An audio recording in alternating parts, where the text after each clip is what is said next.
বন্ধুরা, জীবনটা অনেকটা ফোনের মতো। যতই যত্ন করো না কেন, হুট করেই কখনো ডিসপ্লে ভেঙে যায়, কখনো ব্যাকশেল ফেটে যায়। তবে টেনশন নাই, আজকে দোকানে যা ঘটল সেটা আপনারা শুনলে বলবেন, হায় রে রেডমি 12, তোরে বাঁচাইলে আবার আমি।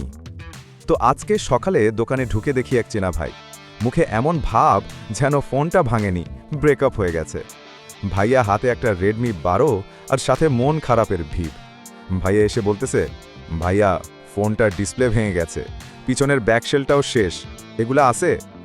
আমি হালকা হিরোর মতো হাত কোমরে দিয়ে বললাম, ভাইয়া এগুলো থাকবে না কেন, সবই আছে। দোকানে যদি কিছু না পাই তবুও খুঁজে এনে দেব। ভাইয়া বলল, ঠিক আছে, দুইটা মিলায়া কত লাগবে?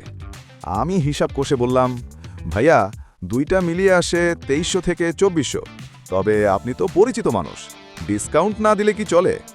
ভাইয়া মাথা নেড়ে বলল, তাহলে ঠিক আছে ভাইয়া, কাজ শুরু করেন। Funny repair process. এরপর শুরু হলো আমার অপারেশন রেডমি।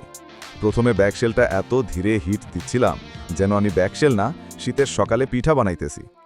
ব্যাকশেল ওঠানোর পর স্ক্রুগুলা দেখেই মনে হচ্ছিল এই যে ছোট ছোট বাচ্চারা সবাই লুকোচুরি খেলছে।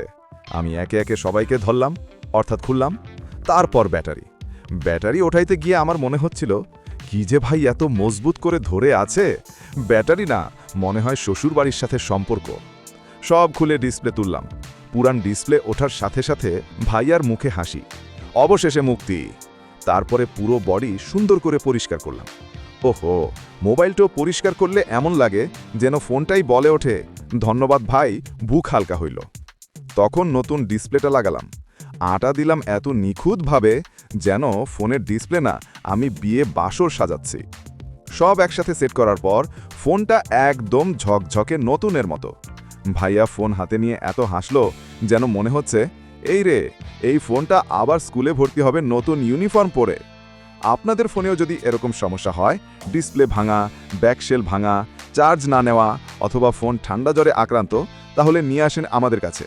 আর নতুন নতুন ফানি স্টাইল রিপেয়ার ভিডিও পেতে চ্যানেলটা সাবস্ক্রাইব করে রাখেন আর পেজ ফলো করেন। আর চাইলে ভিজিট করতে পারেন আমাদের ওয়েবসাইট www.blogwriter.top। আজকের কাহিনী এখানেই শেষ, আগামীতে আরও জমজমাট রিপেয়ার গল্প নিয়ে হাজির হব।